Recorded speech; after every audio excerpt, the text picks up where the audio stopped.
asine roha madihamu dohot dame nasian di batamata dohot sian anakna Tuhan Yesus Kristus Tuhan tai. Amin. Selamat pagi saudara-saudari, Bapak Ibu jemaat yang terkasih. Kembali kita disapa oleh firman Tuhan untuk hari Senin tanggal 7 Maret 2022 yang tertulis dari Yeremia pasal 4 ayat 14. Demikian bunyi firman Tuhan. Buri maroham sian hajahatoni ale Jerusalem asa maruli panupahion ho sadia lelengon marmalam akasakap ni jam di bagasan roham. Bersihkanlah hatimu dari kejahatan hai Yerusalem supaya engkau diselamatkan. Berapa lama lagi tinggal di dalam hatimu rancangan-rancangan kedurjanaanmu? Demikian bunyi firman Tuhan pada pagi hari ini. Saudara-saudari, Bapak Ibu jemaat yang terkasih, membersihkan hati tentu bukan sesuatu yang mudah. Dia tidak seperti ketika kita membersihkan tubuh kita yang kotor kemudian dibersihkan dengan air, dengan sabun dan sebagainya, dengan secara kasat mata, maka berubah dari yang kotor menjadi bersih. Oleh karena itu pertanyaannya adalah bagaimanakah cara kita membersihkan hati kita dari hati yang jahat, hati yang licik, hati yang penuh dengan kemunafikan dan kepura-puraan, supaya hati kita menjadi bersih.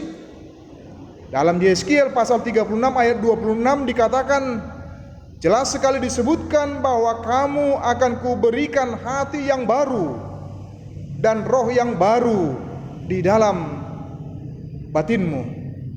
Itu menunjukkan bahwa hati yang baru itu adalah merupakan buah dari persekutuan kita, buah dari relasi kita, buah dari hubungan kita yang baik dengan Tuhan, di mana Tuhan kita izinkan menjadi penguasa tunggal dalam hati kita, di dalam diri kita, dalam kehidupan kita, dan tidak mengizinkan dosa, perbuatan yang buruk, pikiran yang buruk mendiami hati kita maupun mendiami pikiran kita. Itulah kritik yang begitu keras yang disampaikan oleh Yeremia terhadap umat itu yang senang dengan kejahatan, yang senang dengan perbuatan yang buruk, yang senang dengan perbuatan yang jelek. Oleh karena hatinya telah dipenuhi dengan kejahatan, maka produknya, hasilnya tentu adalah perbuatan yang jahat dan yang buruk pula.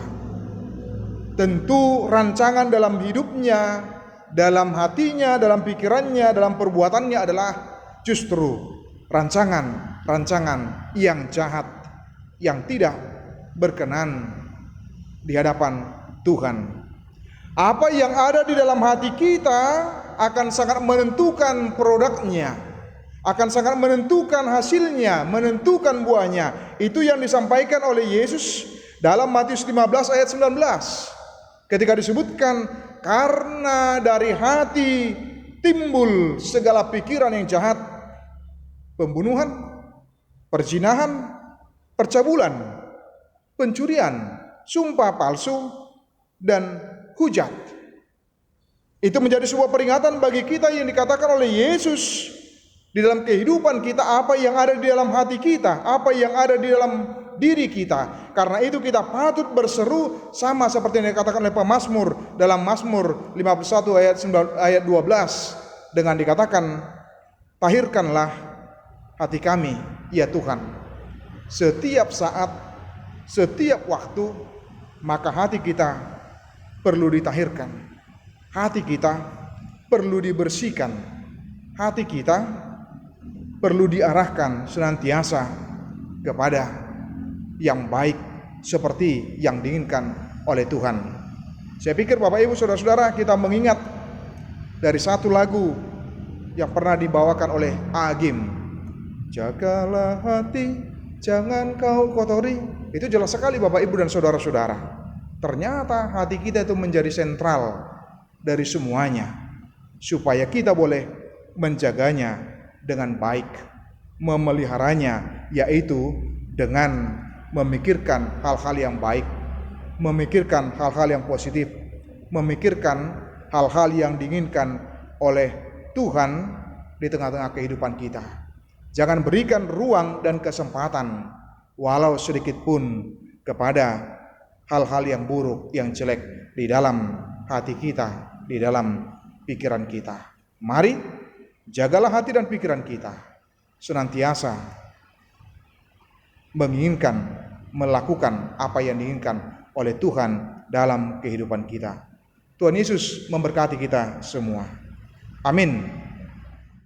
Kasih karunia dari Tuhan Yesus Kristus serta kasih setia Allah Bapa dan persekutuan Roh Kudus memberkati dan menyertai kamu sekalian hari ini, esok, dan sampai selama-lamanya. Amin.